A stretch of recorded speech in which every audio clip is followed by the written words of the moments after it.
Pitaya.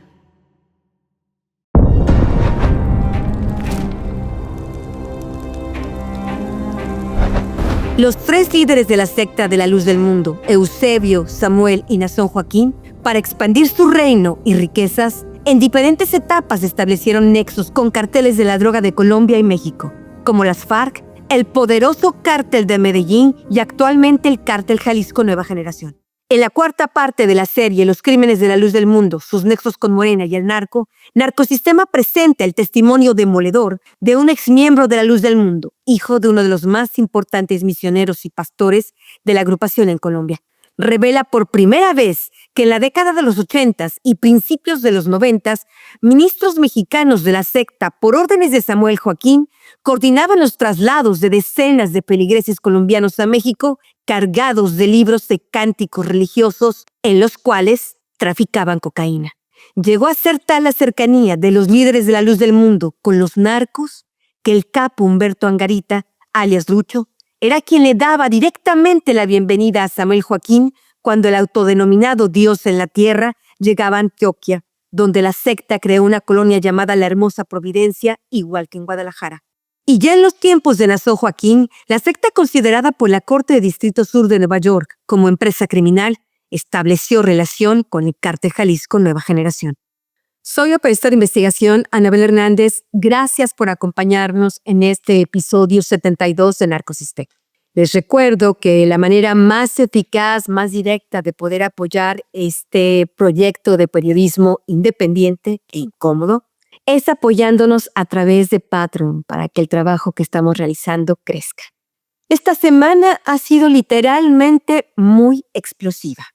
Ya desde el episodio pasado habíamos advertido que comenzaba a haber en México una terrible espiral que nos estaba transportando, que nos está llevando a lo negro más negro del régimen de la llamada Cuarta Transformación. Este 6 de diciembre pasado, mientras Claudia Sheinbaum y miembros de la cúpula de Morena acarrearon a cientos de miles de personas al Zócalo de la Ciudad de México para festejar, si es que así se pudiera denominar, su llegada al poder. Ahí, entre arengas, Claudia quiso pintar un país que solo existe en su imaginación. Un país de prosperidad, un país de justicia y orden que simple y sencillamente no existe. Curiosamente, ese mismo día en Michoacán, de manera calculada y planificada, se echó un baile de agua fría al ánimo exacerbado de la mandataria mexicana. Lo ocurrido enterró los vítores que sonaban en el Zócalo de la Ciudad de México. Y esa jornada, la noticia que dio la vuelta al mundo, no fue Claudia Sheinbaum y su discurso. Fue la tétrica imagen de un acto terrorista nunca antes visto en América Latina. Un ataque suicida, el primer ataque suicida ocurrido en nuestro país, donde dos personas, de manera planificada, se inmolaron al detonar el vehículo repleto de explosivos en el que viajaban. Esto ocurrió en las inmediaciones de la Policía Comunitaria de Coahuayana, dejando más de 5 muertos y al menos una docena de heridos.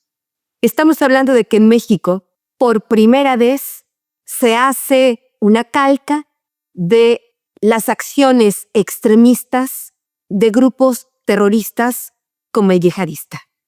Estamos hablando de un evento gravísimo que en esta dinámica en la que está entrando México marcará un antes y un después. Es evidente que es un acto terrorista y es evidente que el mensaje tenía que llegar para arruinar la fiesta de la llamada Cuarta Transformación. La pregunta es quién está detrás realmente de ese acto terrorista. ¿Cuál es su intención política? Porque no cabe la menor duda que eso es una expresión, una manifestación de terrorismo político. Sabemos que las respuestas no las vamos a encontrar ni en el gobierno de Claudia Sheinbaum ni en la Fiscalía General de la República, que ahora encabeza la señora Ernestina Godoy. Si ya de por sí nos están mintiendo, diciendo que no se trató de un acto terrorista, imaginemos si nos van a contar la tétrica verdad que hay detrás de ese evento. En Narcosistema hemos estado recopilando en las últimas horas información muy sensible al respecto. Información que seguiremos confirmando en las próximas horas para después poder dedicar un episodio a esto. Pero reflexionando de nueva cuenta en lo que vimos todos en el Zócalo de la Ciudad de México, eran escenas no propias para personas con estómago delicado, dijéramos. Ver a Claudia Sheinbaum con lo que ella representa, con lo que ella es, rodeada por esa fauna de gángsters que forman parte de su partido. Allí estaba en el templete, en la zona VIP de los privilegiados. Imaginemos un Rubén Rocha Moya, el gobernador de Sinaloa. Estaba también el diputado Adán Augusto López. Estaba, por cierto, también el gobernador de Tamaulipas, Américo Villarreal. ¿Qué decir de Alfonso Durazo, el gobernador de Sonora? O del propio Andrés Manuel López Beltrán, el hijo de López Obrador. Todos ellos y muchos otros que estaban ahí investigados por el gobierno de Estados Unidos por sus presuntos nexos con el crimen organizado. Esa es la manera, ese es el gran festejo, es lo que tenemos que festejar los mexicanos tras la llegada de este régimen retrógrada y corrupto. Era realmente patético ver a Claudia Sheinbaum en esta meeting de caníbales, porque sabemos los problemas que hay internos, ya lo platicamos la semana pasada, cómo Andrés Manuel López Obrador sale de nueva cuenta a la palestra pública, pues como una amenaza a Claudia Sheinbaum. Y se ve que esta amenaza de una u otra manera funcionó, porque ahí vimos a Claudia Sheinbaum abrazando y besando a todos estos rufianes, y todos estos rufianes abrazando a la rufiana mayor, que es la propia presidenta de la República. Realmente un acto que hace reflexionar qué es el partido Morena, hasta qué punto de degradación son capaces de llegar para seguir en el poder. Y es ahí el contexto perfecto para poder entrar a lo que es el cuarto capítulo, la cuarta parte de nuestra serie Los crímenes de la luz del mundo, sus nexos con Morena y el narco. Y es justamente el contexto ideal, esto que vimos en el Zócalo, porque vemos esta similitud, este paralelismo, y no por nada, por eso al final de cuentas se han metido juntos y han hecho alianzas políticas y criminales, la luz del mundo y Morena. ¿Cómo son tan similares? La Morena capaz de hacer cualquier cosa, de cometer cualquier abuso de autoridad, de involucrarse con los narcotraficantes para enriquecer a sus líderes, para mantenerse en el poder. Y por otra parte, la propia luz del mundo teniendo a estos gángsters, estos criminales, literalmente parte de una organización criminalidad, como lo ha ya acusado la Corte de Distrito de Nueva York, la familia Joaquín, Eusebio, Samuel y Nazón Joaquín, estos líderes criminales que han abusado por casi 99 años de una feligresía explotada sexualmente, explotada económicamente, explotada laboralmente. Y vemos cómo esta organización criminal, al igual que Morena, en un pragmatismo impúdico total, ha sido capaz justamente de construir este imperio pseudo religioso, de coronar a estos tres falsos apóstoles de la mano de poderosos carteles de la droga que han operado desde la década de los 80 hasta ahora en Colombia y en México. Comenzamos. Durante casi un siglo en México ha operado la agrupación religiosa La Luz del Mundo, teniendo su sede en la colonia Hermosa Provincia en Guadalajara, Jalisco, gracias a que Eusebio Joaquín, el fundador, tenía relación personal con el general Marcelino García Barragán, abuelo del actual secretario de Seguridad Pública Federal, Omar García Harfuch. A lo largo de 99 años, sus tres autoproclamados apóstoles, Eusebio, Samuel y Nazón Joaquín, han encabezado un grupo criminal que de manera organizada y sistemática ha explotado, coaccionado, amenazado y abusado sexualmente a niños, niñas y mujeres que por generaciones han formado parte de su feligresía. Hoy, el imperio de abusos de los Joaquín está bajo juicio. Actualmente en la Corte de Distrito Sur de Nueva York se lleva a cabo un proceso penal contra 5 miembros de la cúpula de ese grupo religioso. Nazón Joaquín, su madre Eva García, su sobrino Joram Núñez, Rosa Sosa, Azalia Rangel y Silem García. Nazón Joaquín ya fue condenado en California a 16 años de cárcel al declararse culpable de abusar sexualmente de 3 menores. Ahora él y su propia madre enfrentan cargos que podrían significar cadena perpetua. De acuerdo al expediente judicial de los 3 supuestos apóstoles, quienes se proclaman Dios en la tierra, a través de la manipulación y corrupción cultural, exigiendo a sus seguidores obediencia absoluta, no solo cometieron abusos sexuales contra sus fieles, sino que además los explotaron económicamente para llevar una vida de lujos y excesos. 99 años de fe convertida en esclavitud.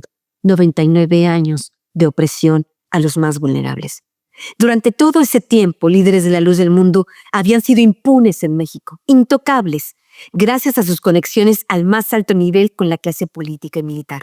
Los Joaquín lograron mantener opresos a sus feligreses no solo a través del control emocional, mental y económico, sino también a través de la fuerza bruta y el miedo. Han contado con grupos de seguridad entrenados por miembros de la Secretaría de la Defensa Nacional, los cuales son acusados de haber amenazado, hostigado, golpeado e incluso asesinado a miembros de la luz del mundo que han querido denunciar los abusos que sus líderes han cometido. Pero dentro de ese imperio criminal se esconden aún turbios secretos, sus vínculos con carteles de la droga y la relación directa entre Andrés Manuel López Obrador con Samuel y Nazón Joaquín, acusados de cometer los más terribles abusos contra cientos, incluso miles, de menores de edad y mujeres. De acuerdo a lo que revelamos en el tercer capítulo de esta serie, los Joaquín no solo ofrecieron votos al PRI, PAN, Movimiento Ciudadano y Morena a cambio de impunidad y beneficios, sino también habrían permitido que políticos abusaran sexualmente de los menores y mujeres cooptados por la secta. El tema de los vínculos entre los líderes, la cúpula de la luz del mundo, con carteles de la droga, es fundamental para entender el poder de sus dirigentes, su impunidad, su riqueza y su anómala expansión, no solo en México y América Latina, sino incluso en otras partes del planeta. Hay que recordar que la luz del mundo nace en Guadalajara, Jalisco, hoy está extendida en todos los estados de la República y opera y tiene presencia, tiene feligreses en al menos 50 países del mundo, donde de acuerdo a esta secta religiosa tienen millones de feligreses. Estamos hablando de números que en realidad nadie puede corroborar o confirmar, pero si es así, estamos hablando realmente de una organización criminal, tal vez de la organización criminal con más miembros en la historia moderna. Yolanda Cáceres es una colega periodista que ha dedicado los últimos 2 años de su vida a investigar a profundidad a esta secta religiosa o este culto coercitivo, la luz del mundo. Le agradecemos muchísimo, en verdad, su muy valioso trabajo y que haya aceptado compartir en esta plataforma esta información tan importante que ella ha investigado y que nosotros, por nuestra cuenta, también hemos ido corroborando. Las investigaciones, por supuesto, de Yolanda Cáceres abarcan mucho más ángulos, son mucho más complejos, tienen mucho más aristas de lo que hemos presentado en esta serie de los crímenes de la luz del mundo, y realmente esperamos que el proyecto de Yolanda de escribir un libro sobre esta terrible historia se concrete para que ella pueda poner al servicio pues de la sociedad estos conocimientos que ha adquirido para entender realmente la brutalidad de una organización que puede operar de esta manera esclavizando personas en pleno siglo XXI. Esta serie la hemos realizado con la intención de poder ayudar a las personas que viven atrapadas en esa secta a entender realmente el contexto en el que han vivido, en el que han sido obligados a vivir. Y por otra parte también tiene el propósito de apoyar, de alentar que las víctimas de la luz del mundo rompan el silencio y hagan denuncias masivas, porque es realmente su voz, su valor, lo único que puede frenar a esta industria del crimen basado en la explotación de uno de los valores más indispensables para el ser humano, que es la religión.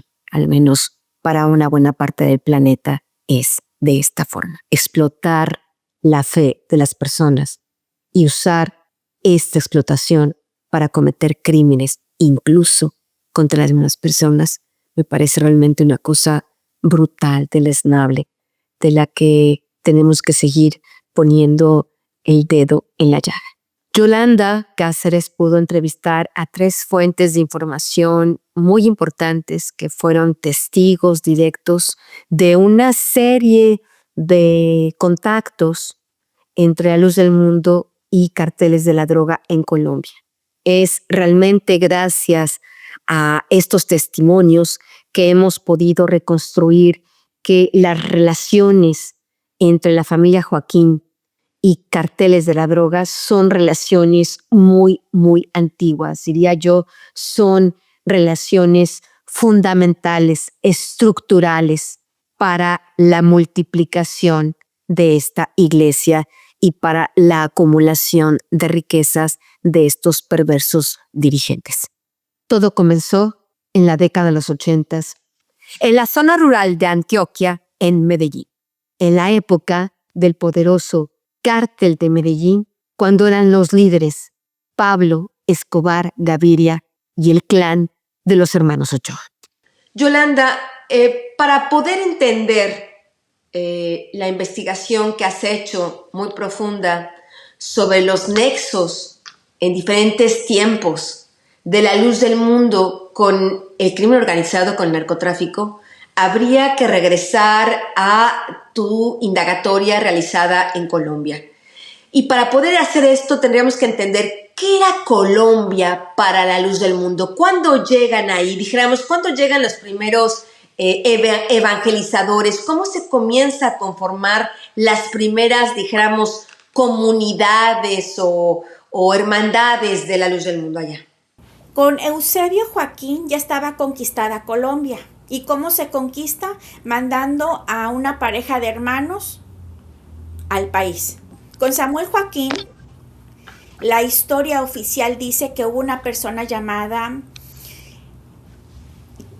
Esta persona era un músico, Agnes, el hermano Agnes, y que resulta que tenía una enfermedad, que fue a Estados Unidos para revisar con los doctores para confirmar si podía tener mejores posibilidades de vida, porque ya la daban por muerto.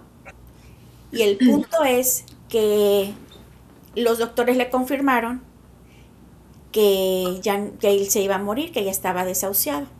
Y en ese momento va a la calle, va triste y se encuentra a unas hermanas de falda larga y le dice que hay un apóstol en la tierra que lo puede curar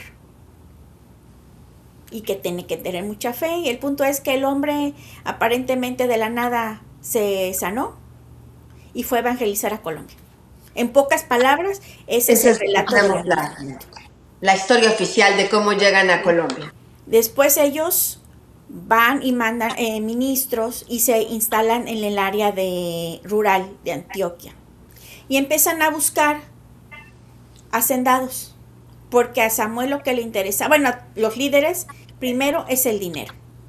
Y desafortunadamente los empiezan a enrollar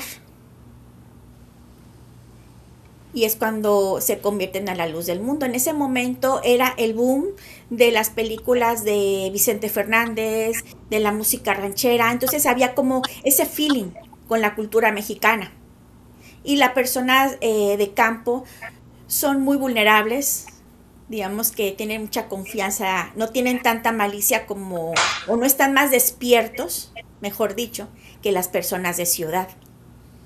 Y poco a poco empezaron a caer más personas. ¿Y cuándo comienzan las primeras, desde el punto de vista de tu investigación, cuándo comienzan los primeros contactos entre la luz del mundo y el crimen organizado ahí en Colombia? Ahí en Medellín estaba los Gaviria, los Ochoa. Ahí es donde se funda el cártel de Medellín. Entonces, la luz del mundo siempre está buscando dinero y está buscando vínculos. ¿Cómo se da esta conexión? O sea, ¿cómo de pronto si llegan tienen una pequeña comunidad rural allá en Antioquia y después llegan a tener estas conexiones con estos capos de la droga? ¿Cómo ocurre este puente? ¿Cómo ocurre esta transición? Porque ellos estaban operando en Antioquia. Este grupo se formó en Antioquia. Eran familias hacendadas. Los Ochoa eran de dinero. Y Samuel lo que le interesaba era ir captando familias de dinero. ¿Para qué? Para despojarlas. Otro de mis testimonios me comentó que su familia donó un terreno a la luz del mundo para hacer estas ciudades, que tanto que están en México, están en Colombia y en diferentes partes del mundo, no nada más en México. Es un pequeño organismo que se repite y que le ha permitido coaccionar a los miembros y que el dinero se quede ahí adentro. Samuel, ya sabemos que su fachada es la iglesia. Él lo que le interesa es el dinero. Cuando se conocen, empieza el vínculo. Pareciera que se fue muy fácil, pero estamos hablando que Antioquia es la zona rural, la zona de Medellín, donde nació la cuna del narcotráfico. Entonces las relaciones eran muy fáciles. Pero además de establecer contacto con la familia Ochoa, uno de los principales clanes dentro del cártel de Medellín, la luz del mundo también estableció contacto con las Fuerzas Armadas Revolucionarias de Colombia, mejor conocido como las FARC, un grupo que nace como una guerrilla insurgente y que termina convirtiéndose en un cártel de las drogas ahí en Colombia. Todo empezó en el área rural, que es la parte de Antioquia. Ahí operaban las FARC. Un guerrillero se introdujo a las filas de la luz del mundo para ver la institución, para investigar. Tanto que se hizo miembro, se bautizó y fue parte del Ministerio de Finanzas. La luz del mundo se divide en diferentes ministerios. Uno de ellos es el de Finanzas, que dice cada miembro en donde trabaja, cuánto gana, cuántos hijos tiene. Si tú estás a ver cómo, la hermana Anabel, perfecto, ¿con quién está casada? ¿Cuántos hijos tiene la hermana Anabel? ¿Cuántos años tienen? Los niños, si son menores de edad, ok, ¿estudian? ¿En qué estudian? Y si son mayores, ¿dónde trabajan y qué salario tienen? Porque todos tenemos que aportar. No nada más la hermana Anabel, ni su esposo, ni sus hijos. Si trabajan todos. Ese es el Ministerio de Finanzas. Tienen muy coaccionada a todos los miembros. Entonces, imagínate qué tan importante es ser parte del Ministerio de Finanzas. Y para eso te tienes que ganar a los Joaquín. Porque no cualquiera puede ser. No le puedes robar al apóstol. Cuando una persona quiere ir a visitar a su hermana, a lo mejor está en otro municipio, en otro estado, por decirte un ejemplo, tiene que ir pedir permiso al pastor. Y el pastor dice, ok, él checa con el Ministerio de Finanzas a ver si debe. Si la persona está al corriente y si él se le pega la gana, le da permiso. La periodista Yolanda Cáceres entrevistó a un testigo clave de todas estas conexiones entre la luz del mundo y el narcotráfico. Este testigo, por razones evidentes, ha solicitado que su rostro no sea publicitado y que su nombre se guarde bajo reserva. Estamos hablando de que este testigo es hijo de uno de los más importantes pastores y misioneros de la luz del mundo en Colombia. Su padre fue un devoto creyente de esta secta religiosa que lo cooptó y lo embaucó. Fue miembro muy importante durante más de 40 años de historia de esta organización encabezada por Dios Joaquín en Colombia. Su testimonio es demoledor. ¿Cómo tu papá fue captado por la secta? Mi papá fue, pues los términos como los que se llaman en la iglesia es evangelizar, ¿no? Entonces, a mi papá evangelizaron a la familia, en este caso le hablaron a mi abuela, y pues toda la familia en general, pues se volvió creyente. Yo creo que mi padre tendría 21 o 22 años cuando estaba muy joven. Y en esa época ellos vivían en una finca. Ellos tenían una finca, mi papá era cerrador, ellos también eh, cogían café, digamos que trabajaban en el tema del campo. Y cuando llega pues esa evangelización, ellos deciden irse a vivir a, a la primavera. Y allí es donde pues ellos, digamos que se dedican de lleno a la iglesia. Eso estaba muy joven mi papá. Entonces, es la manera en que él entra a esa comunidad cristiana o en este caso en la secta. ¿Cuántos años estuvo dentro? Pues mi papá, digamos que fueron de las primeras familias que fueron captadas. Yo ya lo llamo captadas o eh, hay un término en Colombia que es que los enredaron, que los absorbieron con esa mentira. Y fueron, yo creo que hace 40 años, 35 40 años, o mucho más. Y porque estamos hablando de que mi papá entró a sus 21, 22 años y mi papá falleció a los 75 años, creo que fue. Entonces, fueron, como ministro estuvo como unos 35, 38 años, creo que 40 años. Y en la iglesia, pues toda una vida totalmente. ¿Cómo se enteró de los vínculos con el narcotráfico? Bueno, mi papá llegó a ser diácono.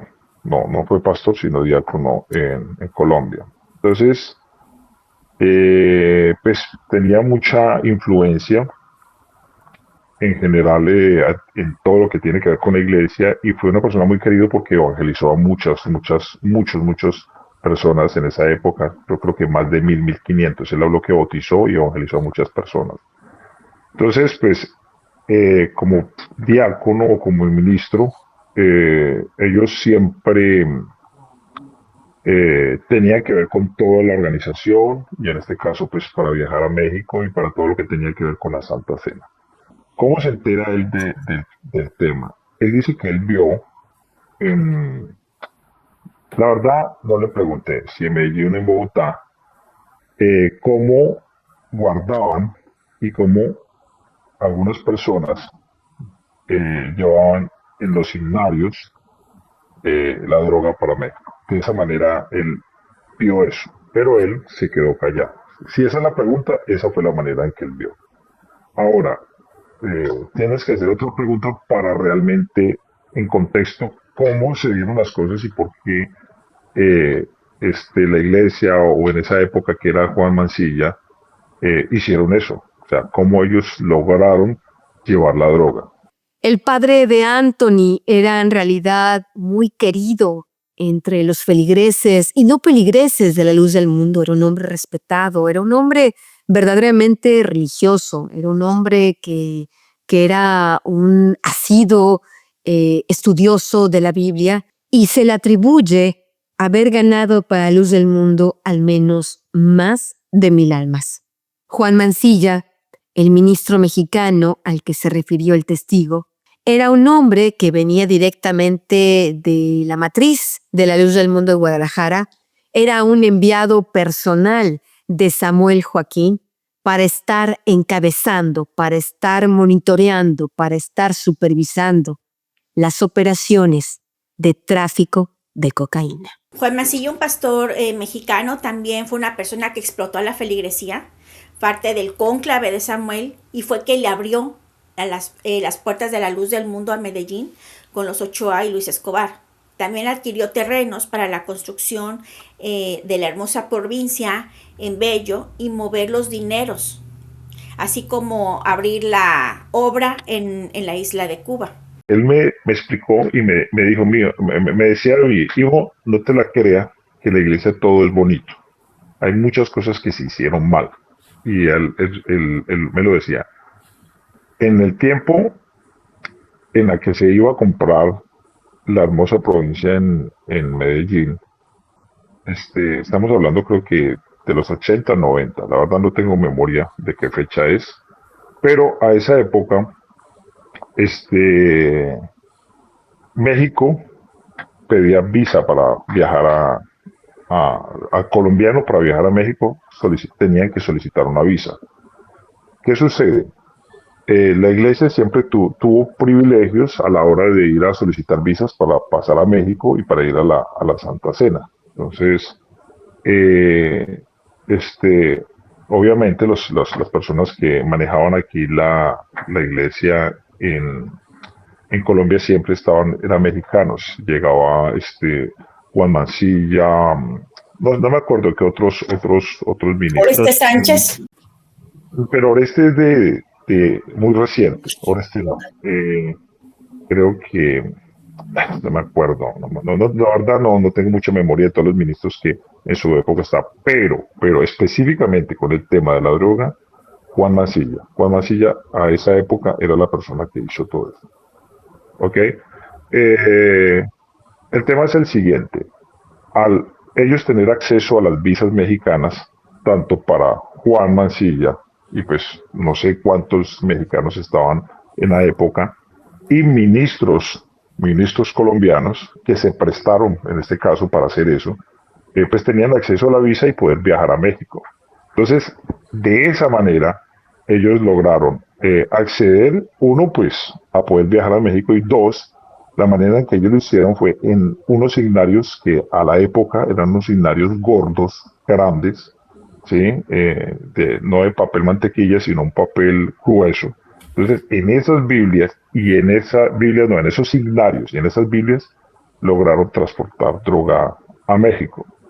Ahora, ¿cómo mi papá se entera? Obviamente para hacer todo lo que tenía que hacer con la logística de viaje, a veces compañeros de viaje, porque ellos no se iban solo, compraban los tiquetes para una fecha específica, entonces él tenía que ir acompañado de algunos de sus compañeros y miembros que podían costear un viaje a México, porque en ese momento era muy caro, y pues ellos también previamente tenían que haber solicitado la visa con anticipación. Entonces allí es donde ellos logran llevar eso, esa droga a México.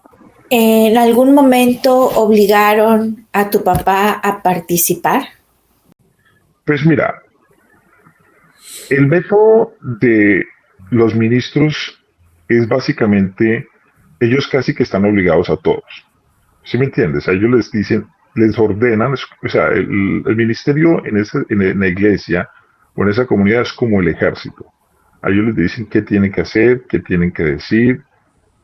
Actualmente les mandan una orden de doctrinalmente qué es lo que tienen que explicar, y entonces ellos básicamente a ellos les instruyen qué tiene que hacer, ¿ok?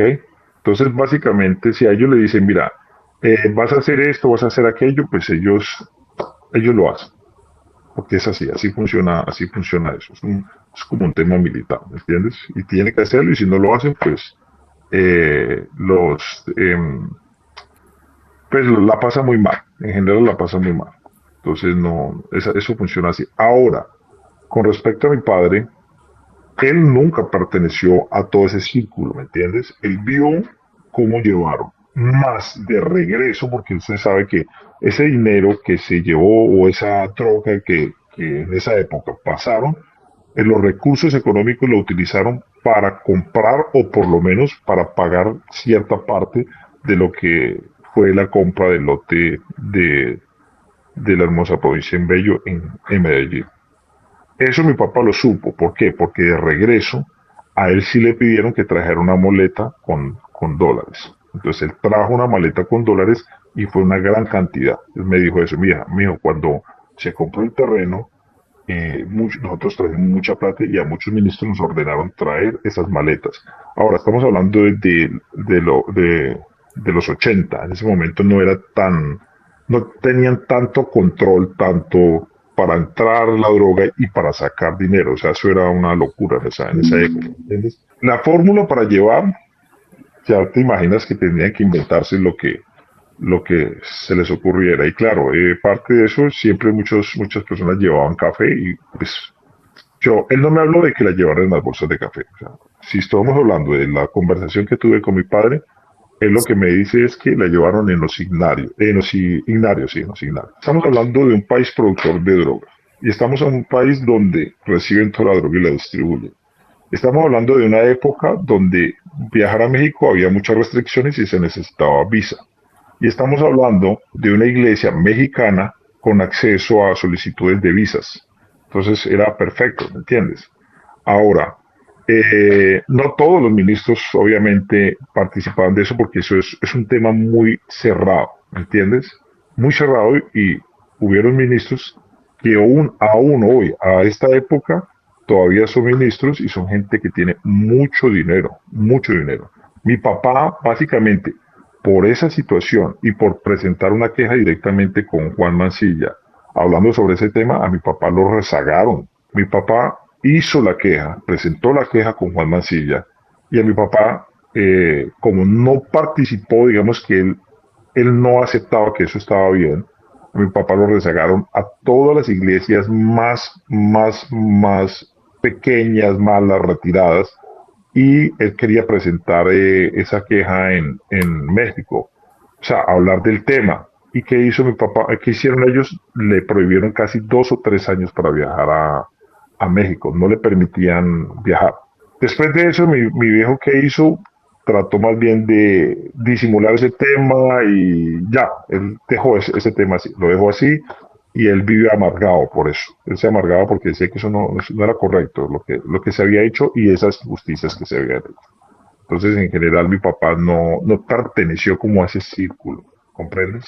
Como a ese cartel, yo lo llamaría ese cartel. Mi papá muchas veces lo contaba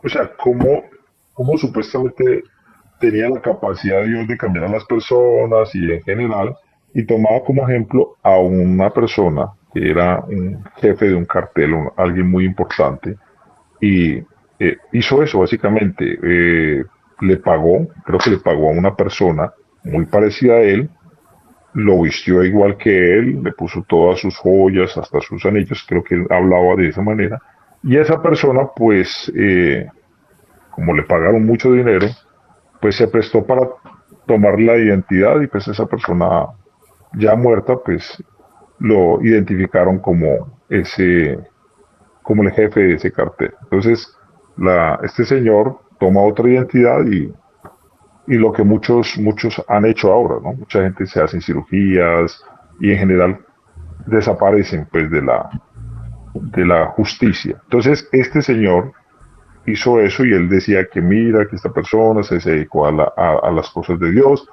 y él dejó supuestamente todo eso. Pero ahí es donde yo digo, mira, estamos hablando cómo pueden tener acceso a los carteles, cómo pueden tener acceso, pues esa puede ser una manera de encontrar cómo ellos logran pertenecer a carteles. ¿Con qué drogas traficaban? Pues lo que mi papá vio fue cocaína. Esa es la droga que ellos transportaban en los ignarios. Y probablemente en bolsas de café. La feligresía sabía algo, veía todo normal. Lo que pasa es que a nosotros nos enseñaron en la iglesia que, que Dios de lo peor hace lo mejor. Entonces, ver que una persona que haya pertenecido a un cartel o haya sido narcotraficante o, o haya ejercido una profesión de prostitución o haya sido sicario o haya sido una persona mala, ¿sí me entiendes? Y que se convirtió a la iglesia, entonces lo ven como una transformación, ¿comprendes? Entonces, sin importar quién llegue, la gente no intenta no juzgar a las personas, sino que al contrario, supuestamente lo acobijan y lo tratan como una persona renovada. Porque era tan fácil también hablar del tema de cómo vincular a los ministros a esos tipos de carteles, porque cuando mi papá estuvo, por ejemplo, en Bolivia, él nos cuenta una anécdota que a él lo abordaron unos senadores de Bolivia, senadores de la República de Bolivia. Pues obviamente llega un pastor colombiano que habla paisa, con carisma, con carácter, muy inteligente. Y pues entre todas las conversaciones que tuvieron con mi padre, una de ellas fue que por qué no trabajaba con ellos, con el gobierno, que ellos le entregaban dinero, que le entregaban un avión para que comerciara, pero pues que llevara droga. A él le ofrecieron en esa época eso. De Bolivia, estamos hablando de Bolivia. Usted sabe que en Bolivia la coca es casi que es legal, ¿entiendes? Y en la época, pues mucho más. Y mi papá que les dijo, mira, no, yo no le puedo servir a dos señores, yo les sirvo o a Dios o les sirvo a ustedes. Pero él queda, digamos que relegado desde que él confronta a este pastor que era Juan Mancilla sobre esos asuntos, porque él reclama, esto no está bien, eso no está bien hecho. ¿Sí? Y muchas otras cosas más, otros argumentos que tenían también. ¿Y qué hizo este pastor? Pues él tenía el poder, él dice, este diácono, este, váyase para la iglesia Apía, váyase para la Piedra Blanca, váyase para Carepa, o sea, a las iglesias más pequeñas. Ahora, eso no está mal, él era misionero. Sin embargo, es ser de las personas más importantes y influían en las decisiones de todos los asuntos en Colombia, pasa a ser, eh, digamos que en el orden de la lista, el último. ¿De qué enfermó tu papá? Cáncer. Es cuando él enferma, es cuando se da cuenta del error que tuvo al entregar su vida a la luz del mundo. Sí, porque cuando él se enferma, él intenta, primero pues, tratar el cáncer, ¿no? Entonces, él hicieron el barrido del cáncer, porque el cáncer de él fue en la vejiga, y él tuvo mucho tiempo con eso, le hacían el barrido, lo limpiaban, pero volvía y salía. Eh, entonces de ahí, pues, mantenía enfermo, mantenía con una sonda, imagínate con una sonda, la próstata inflamada y él en las iglesias haciendo oraciones y llevando las dominicales con una sonda puesta. Entonces él vino, pues su salud comenzó a apagarse. Entonces no tenía la energía y por último, pues él tenía que hacer unos tratamientos que no, ya no podía estar dirigiendo la iglesia. Y ahí, aún en esa situación, la iglesia para mí le dio la espalda, porque nunca se hizo cargo de él. Porque si era un trabajo, ellos jamás pagaron una pensión, porque digamos que si es un trabajo, pues por lo menos hubieran pagado y hubieran preveído todo ese tipo de cosas. Yo llevo muchos años retirado fuera de la iglesia y mi mente de verdad apagó todo lo que tiene que ver con la iglesia, porque yo, la verdad, me jodió y me sentí engañado y me sentí eh, que toda mi vida fue una mentira. Entonces yo traté de sacar toda esta gente de mi mente, ¿sí? Y seguir con mi vida. Cooptado hasta el tuétano, el padre de Anthony llegó un momento que lo dejó todo para recorrer diferentes comunidades de Colombia y evangelizar, entre comillas, y jalar adeptos hacia la luz del mundo. Llegó a ser tal su devoción por los Joaquín y por esta secta religiosa que incluso abandonó a su propia familia durante mucho tiempo para hacerse cargo de los intereses de los Joaquín. Esto causó que sus propios hijos, que debieran haber sido cuidados, protegidos por los ministros de la luz del mundo, estos terminaran siendo maltratados e incluso una de las hijas, una de las hermanas de Anthony habría sido abusada sexualmente dentro de la propia agrupación religiosa. Cuando mi papá llega a Colombia y ve a sus hijos sin ropa, sin calzones, sin nada, mi papá dice que salió y que se encerró en un baño a llorar y a decir yo qué hice porque dejé a mis hijos tirados. Él contaba esa historia y me hace llorar porque le dio mucha rabia saber que el ministro que tenía que suplir las necesidades se gastaba la fucking plata, y discúlpenme la rabia y con la palabra que lo estoy diciendo, porque era un salvadoreño, mandaban plata de México para suplir las necesidades de mis hermanos y mis hermanos comiendo mierda, mientras que este tipo gastándose la plata que tenía que enviarle a mis hermanos y pasando sus necesidades. Yo no reclamo a mi papá, porque para mí mi papá fue un héroe, fue una persona que muy correcta, mientras que fue ministro, fue una persona muy correcta y fue una persona que, aunque hizo cosas por las cuales le enseñaron y creía que estaba haciendo bien, pues yo no lo juzgo a él. Pero cuando yo ya contextualizo de toda la verdad de la luz del mundo, de la historia, de la mentira, de toda esa mierda que nos enseñaron, y lo digo con rabia porque nos mintieron. Yo me atrevo a hablar del tema de la droga porque hay que hablarlo, porque hay que hablar que es una iglesia donde los ministros, no todos por supuesto, pero donde la familia Joaquín sí ha estado vinculado en temas de droga. Y muchos ministros en México han o estaban vinculados en temas de droga. Y si en la época de Pablo Escobar, que fue el auge de la droga, ellos permitieron, hicieron eso, ahora quién dice que no pertenecen a cárteles y que no pertenecen a ese tipo de cosas. Por supuesto que sí.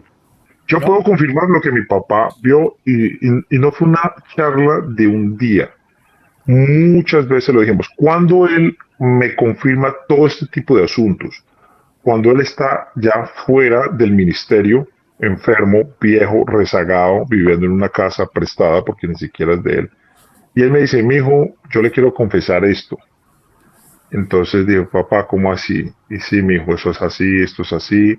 No crea que todos los ministros, porque él me criticaba mucho porque yo ayudaba mucho a la iglesia, yo aportaba mucha economía, a mí me mandaban a hacer algo y yo lo hacía gratis. Entonces me decía, no, mijo, no lo haga gratis, no regale su tiempo, no crea que toda la iglesia es perfecta, y no crea que todos los mexicanos. Él odiaba cuando cuando se retiró de la iglesia, del ministerio, o sea, de ser ministro por la enfermedad que tuvo. Él, de verdad, él no odiaba, pero no le gustaba a ninguno de los ministros mexicanos. Y lo último que definitivamente a mí me hizo retirar, no solo el evento, el tema de las drogas, sino de toda la mentira que en todo lo que nos mintieron, la historia de la iglesia, de cómo los hijos de Aarón, aparte de Samuel, violaciones, porque como que todo lo que está viviendo Nazón es una repetición del mismo ciclo, de los mismos hábitos impunes que vivió Aarón y que vivió Samuel y que hoy él consideró que estaba al mismo nivel. Y pues gracias a Dios la justicia llega y pues llegó en este momento para Nazón. El narcotraficante Humberto Angarita Garzón en muchas ocasiones era directamente quien recibía a Samuel Joaquín cuando viajaba a Antioquía, y se afirma que ayudó la Luz del Mundo a la compra de propiedades en Cundinamarca. En aquella época, Angarita quería quedar tan bien con los ministros de la Luz del Mundo que les hacía regalos de lujo como autos costosos, tan vistosos que al propio Samuel Joaquín le parecieron demasiado ostentosos y ordenó que los regresara. Cada 1 de enero era tradición que los ministros de la Luz del Mundo fueran a visitar el rancho de Angarita llamado La Erita para ser agasajados con fiestas y mariachis. Los rituales de bienvenida de Samuel Joaquín terminaron cuando Humberto Angarita, alias Lucho, fue detenido el 2 de marzo de 2009 y extraditado a Estados Unidos acusado de encabezar una red de tráfico internacional de drogas y lavado de dinero.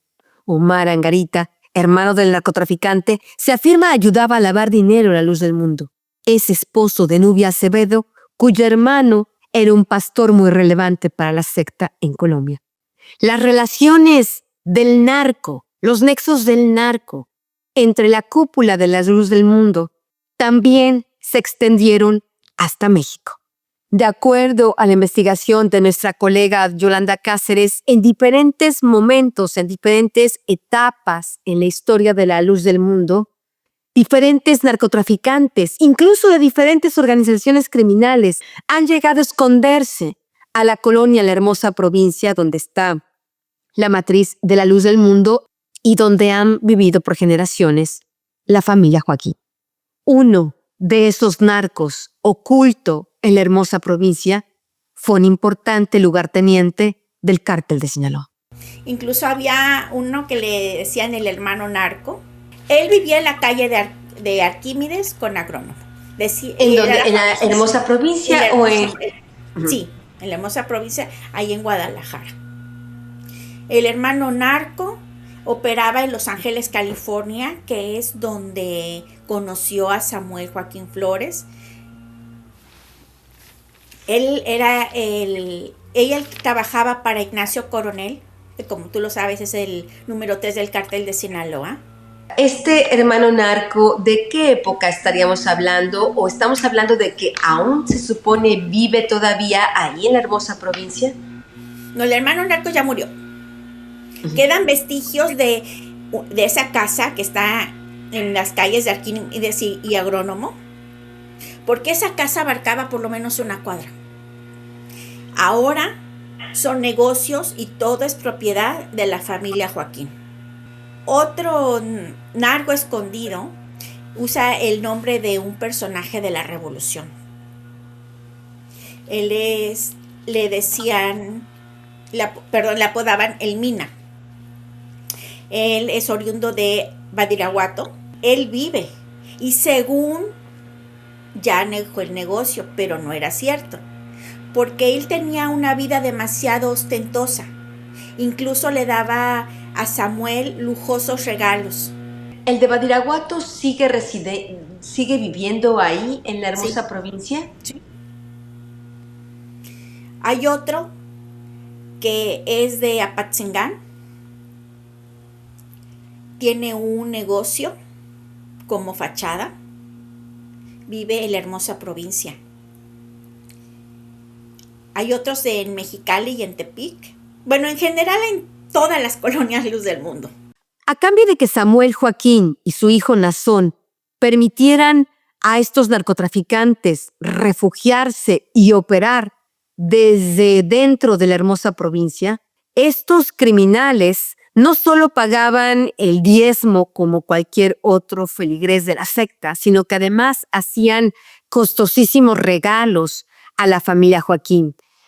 Joyas, relojes, residencias, vehículos, propiedades. Realmente estos criminales sabían muy bien cuál era el punto débil de esta familia Joaquín y sabían muy bien cómo seguirse ganando su protección. Las colonias de la luz del mundo como la Hermosa Provincia son madrigueras perfectas para la maña, como se podría decir coloquialmente. Están llenas de videocámaras y sabemos que existen estos grupos armados, pseudoparamilitares al servicio de los Joaquín, que evidentemente en cuanto ven algún tipo de actividad sospechosa por parte de alguna autoridad, pues dan el pitazo al narco o a los narcos en cuestión y pues estos tienen la oportunidad perfecta para escapar. Así que no cabe duda que hay ingenio, un ingenio criminal, desgraciadamente, pero ingenio por parte de los Joaquín y capos de la droga que justamente decidan hacer sus negocios, que decidan refugiarse en un lugar donde muy seguramente a ninguna autoridad se le ocurriría buscar. Hay un personaje una pieza clave muy importante que nadie le ha dado hay un personaje en la luz del mundo muy importante que es pieza clave. Y lo que se ha dicho de él han sido datos escuetos y erróneos. Se llama Silem García Peña. Silem García Peña es un facilitador. Él es operador de la luz del mundo. Es hijo de Gilberto García Granados, ex mano derecha de Samuel Joaquín Flores, y él es el líder del grupo de los incondicionales. Y aparte es quien hace los negocios con la política y tiene vínculos con el cártel de Amozoc. Desde 2018, cuando Mario de la Rosa Romero, del Partido Morena, se convirtió en presidente municipal de Amozoc, Puebla, el municipio se ha convertido en un nido de delincuentes. Su primer periodo de gobierno fue 2018-2021 y fue reelecto para el periodo 2021-2024. Como si Amozoc fuera propiedad personal, ahora su hermano José Severiano de la Rosa Romero fue electo como nuevo presidente municipal. Desde que los de la Rosa llegaron a gobernar Amozoc, se han llevado a cabo diversos operativos de la Policía Estatal y del Ejército, donde han detenido a personas acusadas de narcotráfico y narcomenudeo. Se han incautado en distintas colonias droga, armas y ha habido varios detenidos. Mario de la Rosa Romero ha reconocido públicamente ser miembro activo de la Luz del Mundo y se autodenomina como creyente y defensor de la Cuarta Transformación. De acuerdo a información contenida en los registros de la Defensa Nacional hackeados por Guacamaya Leaks, los cuales revisamos para este episodio, en el Boletín 724 de la Red Iberoamericana de Estudio de las Sectas, se hace referencia que en enero de 2020, habitantes del municipio denunciaron al alcalde Mario de la Rosa Romero de entregar recursos públicos a la Iglesia La Luz del Mundo. Nason Joaquín había sido arrestado en 2019 en California acusado de abuso sexual de menores. En 2020, decenas de pobladores se concentraron a las afueras del Palacio Municipal para exigir explicaciones al alcalde. Los manifestantes cerraron los accesos al ayuntamiento, dejando adentro al alcalde y sus colaboradores, y como protesta, prendieron fuego a algunas patrullas y vehículos particulares. El enojo era por los altos índices de inseguridad, falta de servicios públicos y por entregar recursos del erario a la Iglesia La Luz del Mundo. Nunca hay nada para la gente, pero para su familia y para su religión sí. Vayan a ver su secta, que tiene su templo, tiene un centro escolar, un hotel, una iglesia, tiene maravillas, hasta una alberca, denunció una habitante identificada como Pilar Sánchez. Durante la administración de Mario de la Rosa, la Luz del Mundo comenzó una faraónica construcción a un costado de la autopista Puebla-Veracruz. En la propiedad de cerca de 14 hectáreas hay un templo en forma de ave llamado Ecosantuario, una academia, un auditorio, un complejo de habitaciones y áreas verdes para actividades religiosas. El lugar fue bautizado con el nombre del líder internacional de la Luz del Mundo, Nason Joaquín García, quien ya se había declarado culpable de tráfico de personas, producción de pornografía infantil y abuso sexual de 3 menores. Y ahora enfrenta cargos en Nueva York por encabezar una empresa criminal. De acuerdo a la investigación de Yolanda Cáceres, el propietario de esa fastuosa construcción es Gilberto García Granados, padre de Silem García, quien durante años ha sido brazo derecho y cómplice de los Joaquín. Es uno de los hombres más poderosos dentro de la secta, el Consejo de Obispos y la Asociación Civil Internacional Berea USA. García Granados es acusado en una demanda civil presentada por víctimas de abuso sexual de Samuel y Nason Joaquín por haber sido facilitador, cómplice y encubridor de los delitos. Silem García es actualmente uno de los coacusados con Nason Joaquín en ese terrible expediente abierto en la Corte de Distrito Sur de Nueva York. Directamente a él se le acusa, la fiscalía lo acusa, de haber amenazado a víctimas de abuso sexual de los Joaquín para que no presentaran denuncias. Él es nacido en Guadalajara, Jalisco, y lo mandaron a Veracruz a operar, porque Veracruz es bastión de la Luz del Mundo. Desde el 2005 él llegó a Jalapa y se instaló como gerente de recursos humanos de CEMAS. Incluso le quitó bases a trabajadores para poner una flotilla de aviadores de la Luz del Mundo. Él está inscrito como ministro de cargo, como ministro, y cual viola el artículo 135 de la Constitución, porque se supone que ningún servidor público puede ser ministro de culto. Y si leen, así fue regidor en el 2014 al 17 por el PRI. Del 2011 al 2013 también se desempeñó como director jurídico del ayuntamiento. En el 2018 fue apoderado legal, vocero de La Luz del Mundo. Y en el 2022 al 2025, gracias a todas estas negociaciones que ha tenido, su esposa es actual regidora, Sabnia Esmavet Quesada Valdés, es regidora cuarta del ayuntamiento. ¿Por qué partido? Por Morena. Hay otro político relacionado con el partido Morena, La Luz del Mundo y el crimen organizado, que es Jesús Estrada Ferreiro, quien fue presidente municipal de Culiacán, en Sinaloa.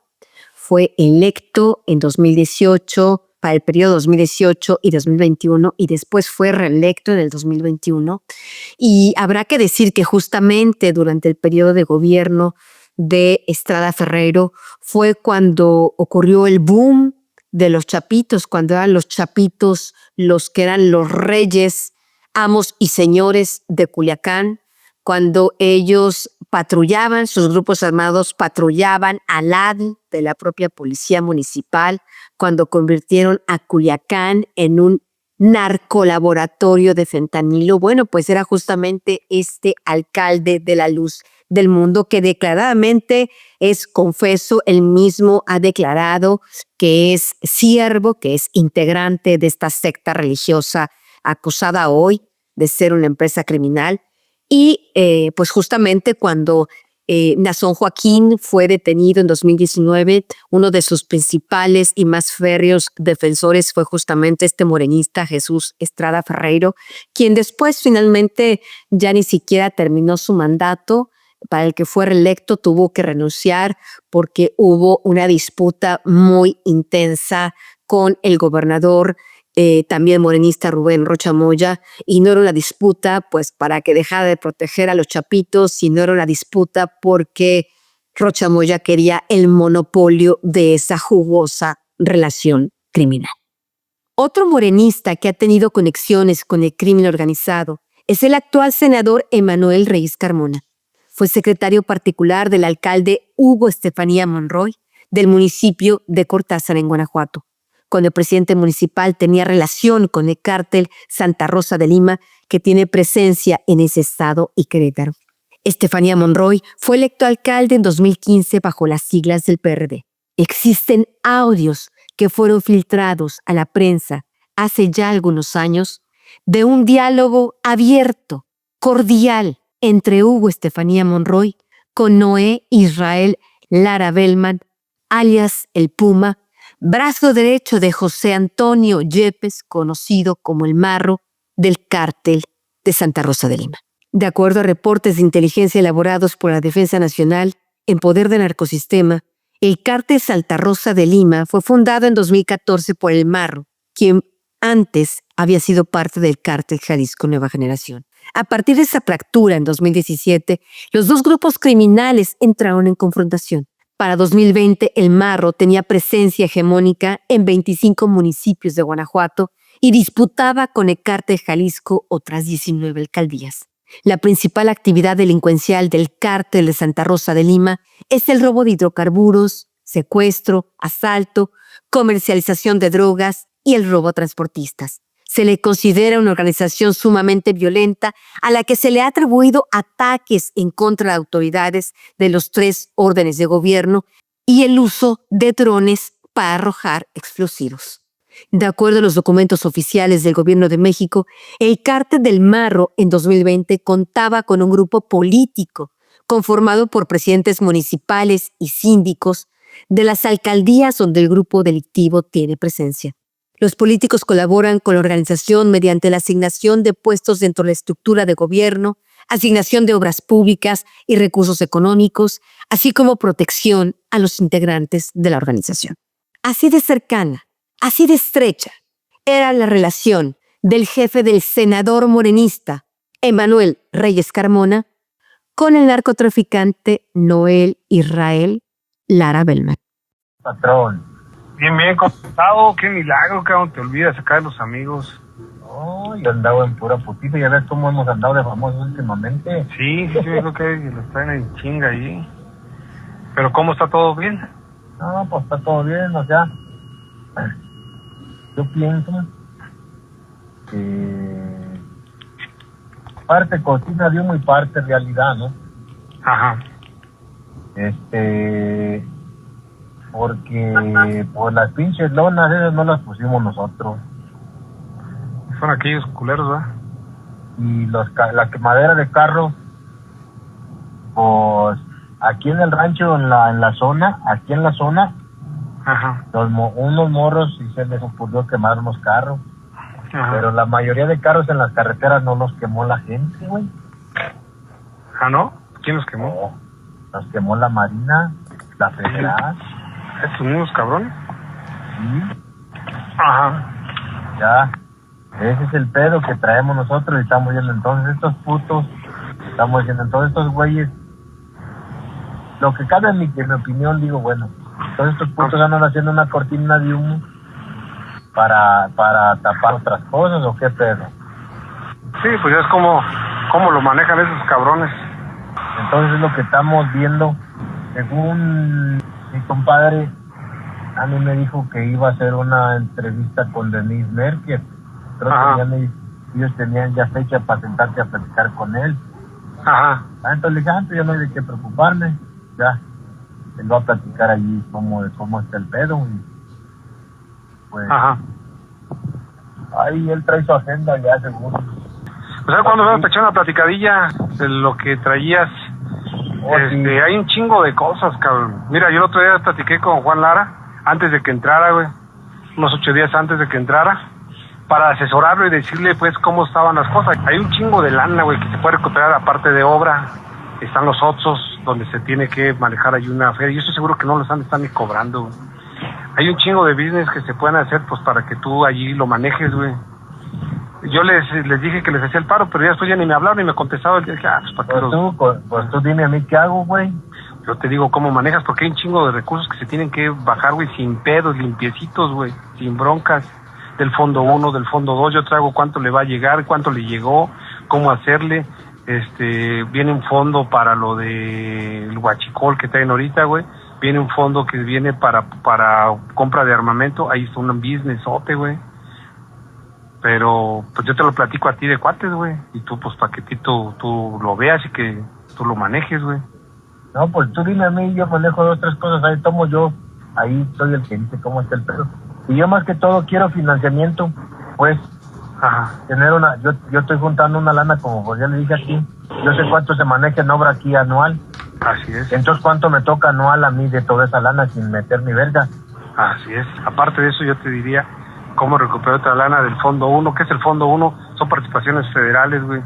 Del Fondo 2, se viene de Comapac, se viene de un chingo de lana, güey, sin pedos. Cuenta que yo necesito saber todo eso, porque me puse a todos estos güeyes, yo tengo que huevo. En esta conversación, Hugo Estefanía proponía al grupo criminal del Marro que se apropiara de contratos públicos del municipio de Villagrán, Guanajuato, y que cobraran extorsiones a las cadenas OXXO y pasaran la cuota al nuevo alcalde. Estefanía fue ejecutado en diciembre de 2019. El Puma fue arrestado en el 2020 y pocos días después también fue detenido el Marro. Pese a eso, de acuerdo a documentos oficiales, el Marro sigue controlando al cártel de Santa Rosa de Lima desde la cárcel a través de sus familiares. Hasta la fecha, el cártel Santa Rosa de Lima tiene presencia y hegemonía en los mismos municipios donde tiene presencia la Luz del Mundo, algunos de los cuales son gobernados por Morena. Actualmente Mauricio Estefanía, hijo del político que hacía negocios con los narcos, es el presidente municipal de Cortázar por el partido Movimiento Ciudadano. Emanuel Reyes Carmona, digamos que era su asistente, empezó con él. Posteriormente lo hace regidor, después diputado. Matan a Estefanía Monroy y quien le hereda todo ese poder que tenía, las relaciones, es Emanuel Reyes Carmona. Curiosamente, Emanuel Reyes Carmona fue regidor del PRD en el municipio de Villagrán, justo el mismo ayuntamiento que su jefe, Hugo Estefanía, quería que fuera penetrado por el crimen organizado. Después, Emanuel fue electo diputado federal por el partido Morena. De 2018 a 2024 fue integrante de la Cámara de Diputados y actualmente es senador de la República también por el partido Morena. Se afirma que Emanuel Reyes Carmona es actualmente el máximo líder político en la luz del mundo y que controla muchas de las oscuras cosas que ocurren en la secta. De acuerdo a fuentes de información consultadas por Narcosistema, vinculadas a áreas de inteligencia del gobierno de Claudia Sheinbaum, el Departamento del Tesoro del gobierno de Estados Unidos desde hace meses está haciendo una compleja investigación financiera muy amplia y minuciosa sobre todas aquellas empresas, todas aquellas cuentas bancarias relacionadas a la familia Joaquín, relacionadas a la luz del mundo y a algunos de sus líderes, incluyendo Reyes Carmona. Nadie sabe a ciencia cierta cuánto asciende la fortuna personal de los Joaquín o la fortuna de la luz del mundo, de esta secta religiosa. Si estamos hablando que afirman tener millones de feligreses y que estos feligreses están obligados no solo a dar un diezmo cotidiano, sino además de estar dando más dádivas a esta organización religiosa, estaríamos hablando realmente que las cifras de los bienes muebles, de los bienes inmuebles, de las cuentas bancarias, de todas estas propiedades que rodean a este clan criminal ascenderían a millones y millones y millones de dólares que el gobierno de Estados Unidos busca como un sabueso para confiscarlos. Es sabido que esta secta ha significado prácticamente una mina de oro inagotable para los Joaquín y para los líderes de esta organización criminal, esta secta religiosa que es acusada de delitos muy, muy graves y que ahora además sabemos tiene vínculos históricos con los carteles de la droga. Justamente para tratar de esconder estos dineros, para tratar de que se mantengan intocables, los Joaquín y sus cómplices, los miembros de la cúpula, crearon una compleja red de empresas en México y Estados Unidos, utilizando no solo en algunos casos sus propios nombres, sino en la gran mayoría de los casos testaferros, es decir, prestanombres. Las indagatorias del gobierno de Estados Unidos los han llevado a compartir con el gobierno de México información que tiene que ver con nexos financieros entre la luz del mundo, sus dirigentes, con el cártel Jalisco Nueva Generación. Porque es justamente estas empresas anónimas creadas por la luz del mundo las que también son usadas como plataformas para el lavado de dinero de organizaciones criminales como esta que comanda Rubén Oseguera, alias El Mencho. Se sabe que hay morenistas, integrantes de la luz del mundo, con mucha influencia en el gobierno federal, que a toda costa están buscando tratar de detener estas investigaciones. Y al final de cuentas es por eso que la luz del mundo, esta organización criminal, esta organización con líderes que han abusado sistemáticamente de sus feligreses en los modos más terribles posibles, se entiende también con el partido Morena. Los dos grupos operan con la misma lógica. Son capaces de hacer cualquier aberración, de cometer cualquier tropelía para mantenerse en el poder y para que su cúpula acumule más dinero. Es por eso justamente que Andrés Manuel López Obrador, el expresidente de México, el patriarca del partido Morena, ha tenido una larguísima y oscura relación directamente con Samuel Joaquín y su hijo, él acusado de violencia sexual contra cientos de mujeres, Naasón Joaquín. Una historia que contaremos en el último capítulo de esta serie. Nos vemos en el próximo episodio. Pitaya.